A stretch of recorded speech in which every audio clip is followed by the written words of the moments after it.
ಅಲ್ಲಪ್ಪ, ಈ ವಿಭೂತಿನ ನಮ್ಮ ಕೈಯಲ್ಲಿ ಇಟ್ಕೊಂಡು ನಾವೇನ್ ಮಾಡ್ಬೇಕು? ಹೇಳ್ತೀನಿ ತಾತ. ಇವತ್ತು ಸಡನ್ ಆಗಿ ಬ್ರೇಕ್ ಫೇಲ್ಯೂರ್ ಆಯ್ತಲ್ಲ, ಅದು ತಾನಾಗಿ ಬ್ರೇಕ್ ಫೇಲ್ಯೂರ್ ಆಗಿರೋದಲ್ಲ, ಮಾಡ್ಸಿರೋದು. ಯಜಮಾನ ಯಜಮಾನ.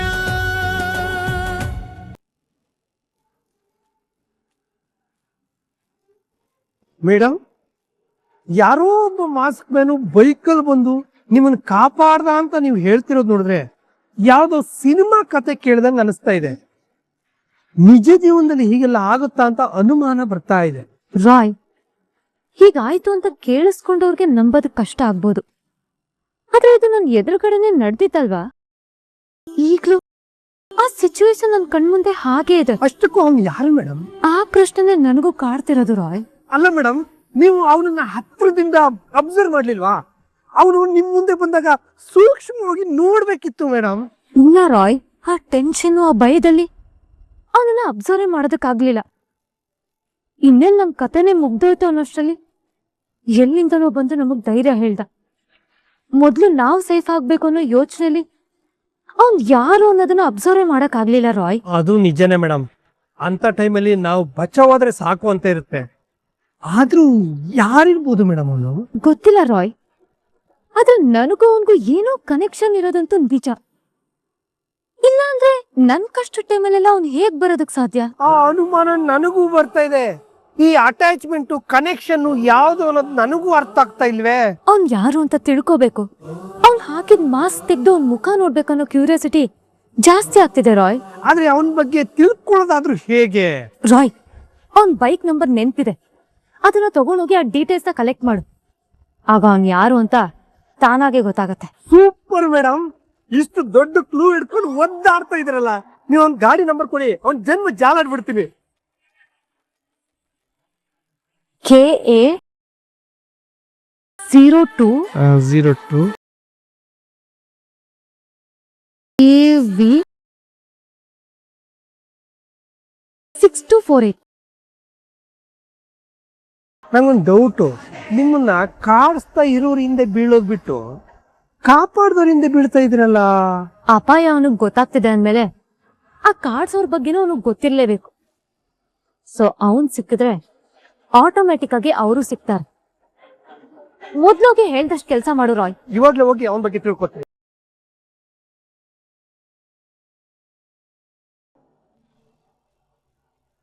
ಹೋಗಿ ಸುಮ್ನೆ ಮಾತಾಡ್ಬೇಕು ಅಷ್ಟೇ. ಅದ್ ಬಿಟ್ಟು ಅಣ್ಣ ಮನೆಗ್ ಬಂದಿದ್ದೇನೆ ಅಂತ ಸಂಸಾರ ಶುರು ಮಾಡ್ಕೊಳ್ಳೋ ಪ್ಲಾನ್ ಏನಾದ್ರು ಮಾಡಿದ್ರೆ ನನ್ನ ಬಗ್ಗೆ ಗೊತ್ತಲ್ಲ. ಅಂತ ಸಾಹಸಕ್ಕೆಲ್ಲ ಕೈ ಹಾಕಲ್ಲ ಅನ್ಕೊಂಡಿದೀನಿ. ಅಣ್ಣ ತುಂಬಾ ಬೇಜಾರಾಗಿ ಬಂದಿದ್ದಾನೆ, ಹೋಗಿ ಸಮಾಧಾನ ಮಾಡು.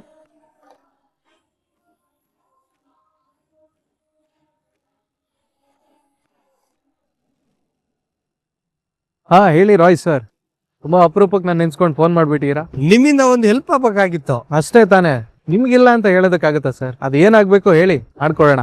ಸರ್, ಅದು ಒಂದು ಬೈಕ್ ನಂಬರ್ ಇದೆ. ನಾವು ಆಲ್ರೆಡಿ ಬೈಕ್ ಅಪ್ಲಿಕೇಶನ್ ಇರೋ ಡೀಟೇಲ್ಸ್ ಎಲ್ಲ ತಗೊಂಡು ಆ ಅಡ್ರೆಸ್ಸಿಗೆ ಹೋಗಿ ಬಂದ್ವಿ. ಬಟ್ ಓನರು ಆ ಅಡ್ರೆಸ್ ಅಲ್ಲಿ ಇಲ್ಲ. ಅವರು ಮನೆ ಶಿಫ್ಟ್ ಮಾಡಿದಾರಂತೆ. ಅವ್ರು ಶಿಫ್ಟ್ ಆಗಿ ಎಲ್ಲಿಗೆ ಹೋಗಿದ್ರು ಅನ್ನೋದು ಬೇಕಾಗಿತ್ತು ಸರ್. ಅಷ್ಟೇ ತಾನೇ, ಅವ್ನ ಬೈಕ್ ನಂಬರ್ ಮತ್ತೆ ಡೀಟೇಲ್ಸ್ ನನ್ಗೆ ವಾಟ್ಸ್ಆಪ್ ಮಾಡಿ. ಇನ್ 1 hour ಬಿಟ್ಕೊಂಡು ಅವ್ನ ಫುಲ್ ಡೀಟೇಲ್ಸ್ ನಾನು ನಿಮ್ಗೆ ಕಳಿಸ್ಕೊಡ್ತೀನಿ. ಓಕೆ ಸರ್, ಈಗಲೇ ಸೆಂಡ್ ಮಾಡ್ತೀನಿ.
ಸತ್ಯ, ರಾಘವ್ ಹತ್ರ ಫೋನ್ನಲ್ಲಿ ಮಾತಾಡಿದ್ಮೇಲೆ ಮನ್ಸಿಗೆ ಸ್ವಲ್ಪ ಸಮಾಧಾನ ಆಯ್ತು. ಅಲ್ಲ ರೀ, ಏನಾದ್ರೂ ಅಪಾಯದಲ್ಲಿ ಇದ್ನ ಏನೋ ಕೇಳ್ಬೇಕಾಗಿತ್ತು.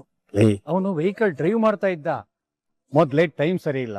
ಇಂಥ ಟೈಮಲ್ಲಿ ಫೋನ್ನಲ್ಲಿ ಮಾತಾಡಿ ಏನಾದ್ರೂ ಹೆಚ್ಚು ಕಡಿಮೆ ಆಗೋದು ಬೇಡ ಅಂತ ನಾನೇ ಫೋನ್ ಕಟ್ ಮಾಡಿದೆ. ವೆಹಿಕಲ್ ಡ್ರೈವ್ ಮಾಡುವಾಗ ಸೇಫ್ಟಿ ಬಹಳ ಮುಖ್ಯ. ನಿನ್ ಮಾತ್ ಸತ್ಯ ಗಣಪ.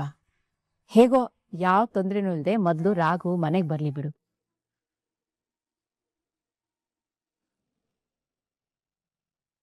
ದಾದಾ, ತುಳಸಿ ಮೇಡಮ್, ಝಾನ್ಸಿ ಮೇಡಮ್, ರಾಯ್, ಎಲ್ರು ಬೇಗ ಬನ್ನಿ. ದಾದಾ ಬನ್ನಿ. ತುಳಸಿ ಮೇಡಮ್, ರಾಯ್. ಏನಪ್ಪ ರಾಘು, ಮೈಕ್ ಹಾಕೊಂಡು ಎಲ್ಲರೂ ಗಟ್ಟಿಯಾಗಿ ಕಿರ್ಚ್ಕೊಂಡು ಕರಿತಾ ಇದ್ಯಲ್ಲ, ಏನ್ ವಿಶೇಷ?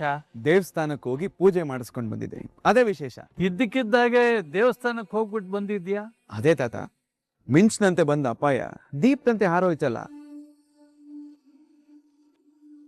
ಇದು ಒಂದ್ ರೀತಿ ಗ್ರಾಚಾರ ಕಳೆದಂಗೆ ಅಲ್ವಾ? ಅದಕ್ಕೆ ಎಲ್ರಿಗೂ ಒಳ್ಳೇದಾಗ್ಲಿ ಅಂತ ಅರ್ಚನೆ ಮಾಡಿಸ್ಕೊಂಡು ಬಂದೆ. ಯಾರೂ ಅನ್ಯತೆ ಭಾವಿಸ್ಬೇಡಿ. ಅಲ್ಲ, ಅದಕ್ ನೀನ್ ಯಾಕೆ ಪೂಜೆ ಮಾಡಿಸ್ಕೊಂಡ್ ಬರ್ಬೇಕು? ಅಯ್ಯೋ, ಇದೇನ್ ಮೇಡಮ್ ಹೀಗೆ ಹೇಳ್ತಿದ್ದೀರಾ? ನನ್ನ ಮೇಲೆ ಈ ಮನೆ ಅನ್ನದ ಋಣ ಇದೆ. ನನಗೆ ಕೆಲಸ ಕೊಟ್ಟು ಹಣ ಕೊಡ್ತಿರೋ ಈ ಯಜಮಾನಿ ಚೆನ್ನಾಗಿರ್ಬೇಕು. ಆ ಮನೆಯವ್ರಿಗೆ ಒಳ್ಳೇದಾಗ್ಬೇಕು ಅಂತ ಅನ್ಕೊಳ್ಳೋದು ತಪ್ಪ? ರಾಘು, ಯಾವ ಕೆಲಸ ತಪ್ಪಪ್ಪ? ಈ ಕೆಲಸನ ನಾವು ಮಾಡಬೇಕಾಗಿತ್ತು, ಅದನ್ನ ನೀನ್ ಮಾಡಿದ್ಯಾ, ಬಿಡು.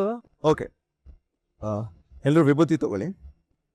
ನಾನು ಹೇಳೋವರೆಗೂ ಎಲ್ರೂ ಕೈಲಿ ವಿಭೂತಿ ಹಾಗೆ ಇಟ್ಕೊಂಡಿರ್ಬೇಕು. ತಾತ ಮೇಡಮ್, ಯಾಕೀಗ ಓವರಾಗಾಡ್ತಿದ್ಯಾ? ಓವರ್ ಅನ್ಕೊಂಡ್ರು ಪರವಾಗಿಲ್ಲ. ಪ್ಲೀಸ್ ಮೇಡಮ್, ಒಂದೇ ನಿಮಿಷ ನಾನು ಮಾತು ಕೇಳಿ. ತಗೊಳ್ಳಿ.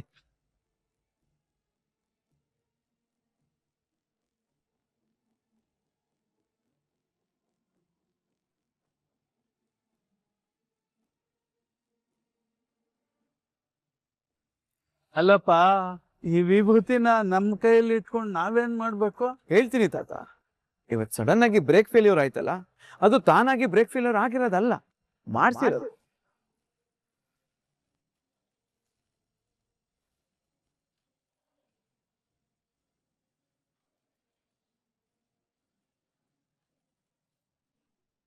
ನನ್ನ ಕಣ್ಣೀರಿಗೆ ಆ ದೇವರು ಕರಗಿ ನಿಮ್ಮ ರೂಪದಲ್ಲಾದ್ರೂ ನನಗ್ ಸಹಾಯ ಮಾಡ್ತಾನೇನೋ ಅನ್ನೋ ನಂಬಿಕೆ ನನ್ಗೆ. ಈ ಎಮೋಷನ್ ಮಾತಿಗೆಲ್ಲ ನಾವು ಬಗ್ಗಲ್ಲ, ಯಾಕೆಂದ್ರೆ ನಮ್ ಕೆಲ್ಸನೇ ಕಾಯೋದಲ್ವಾ. ಇದನ್ನ ಕಾಯೋದು ಅನ್ನಲ್ಲ, ಕಾಡ್ಸೋದು ಅಂತಾರೆ.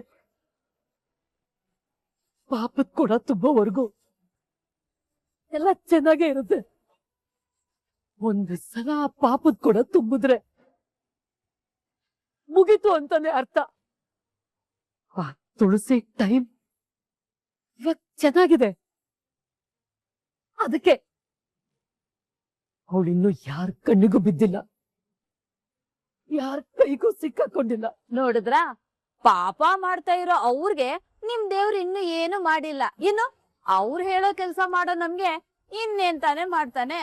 ಅಯ್ಯೋ ಪಾಪಿಗಳ, ನಿಮಗ್ ಯಾಕೆ ಒಳ್ಳೇದು ಕೆಟ್ಟದು ಅರ್ಥ ಆಗ್ತಾ ಇಲ್ಲ? ಯಾಕೆಂದ್ರೆ ನಾವು ಕೆಟ್ಟವ್ರು, ಕೆಟ್ಟದ್ದನ್ನೇ ಕಾಯ್ಕ ಮಾಡ್ಕೊಂಡ್ ಬದುಕ್ತಿರೋರು.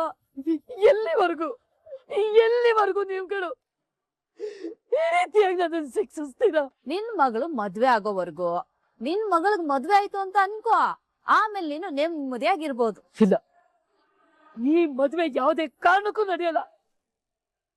ಆ ತುಳಸಿ ಆಸೆ ನೆರವೇರೋದಕ್ಕೆ ನನ್ ದೇವ್ರು ಬಿಡಲ್ಲ. ತಪ್ಸಕ್ಕಂತೂ ನಿನ್ನ ದೇವ್ರು ಬರಲ್ಲ. ಇನ್ನು ನಮ್ಮ ಮೇಡಮ್ನ ಹೆದ್ರಾಕೊಳ್ಳೋ ಶಕ್ತಿ ಯಾರಿಗೂ ಇಲ್ಲ. ಹೆದ್ರಾಕೊಡ್ರು ಅನ್ಕೋ, ಅವ್ರಿಗೆ ಉಳ್ಗಾಲನೇ ಇಲ್ಲ. ಒಟ್ನಲ್ಲಿ ನಿನ್ನ ನಿನ್ ಮಗಳನ್ನ ನಮ್ ಮೇಡಮ್ ಇಂದ ಕಾಪಾಡೋದಕ್ಕೆ ಯಾರಿದ್ದನೂ ಸಾಧ್ಯ ಇಲ್ಲ.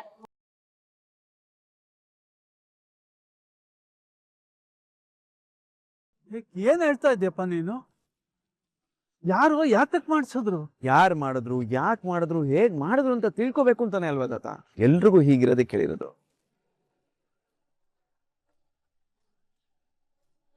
ಏನು ಈ ವಿಭೂತಿಯಿಂದ ಯಾರು ಅಂತ ಗೊತ್ತಾಗತ್ತಾ? 100% ಗೊತ್ತಾಗತ್ತೆ ಮೇಡಮ್. ನಾನಿವತ್ತು ವಿಶೇಷವಾಗಿರೋ ಪವಾಡ ಪುರುಷ ಗುರುಜಿನ ಮೀಟ್ ಮಾಡಿ ಮಂತ್ರಶಕ್ತಿಯಿಂದ ಪೂಜಿಸಿರೋ ಈ ನಿಂಬೆಹಣ್ಣು ತಂದಿದ್ದೀನಿ.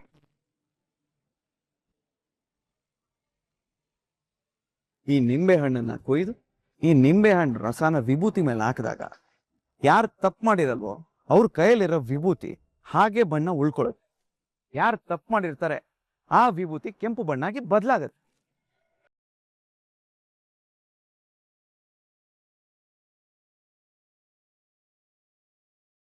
ಅಂತ ಅದ್ಭುತವಾಗಿರೋ ಶಕ್ತಿ ಇದ್ರಲ್ಲಿದೆ ಅಂತ ಹೇಳಿ ಕಳ್ಸಿದ್ದಾರೆ.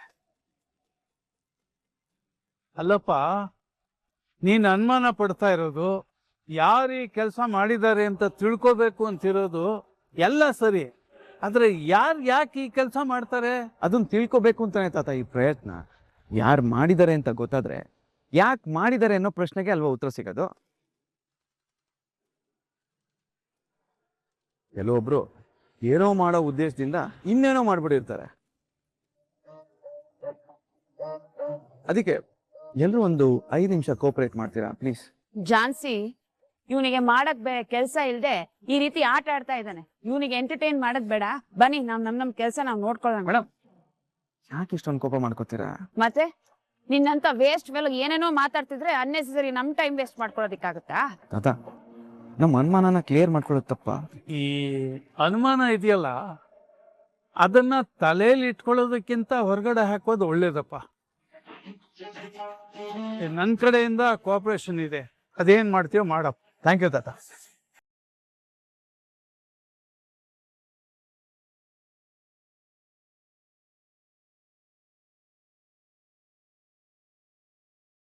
ತಾತ,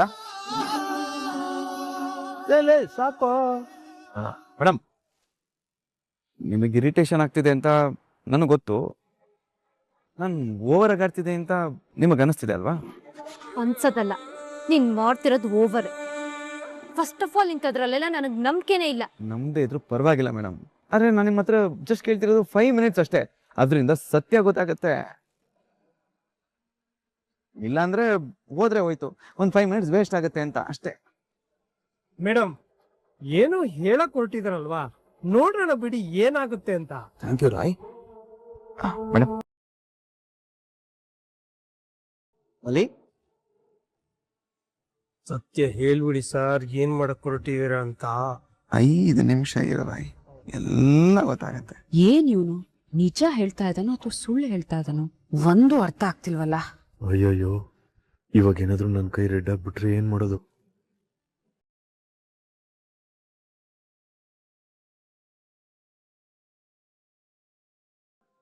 ಸರ್, ಓಪನ್ ಮಾಡಿ.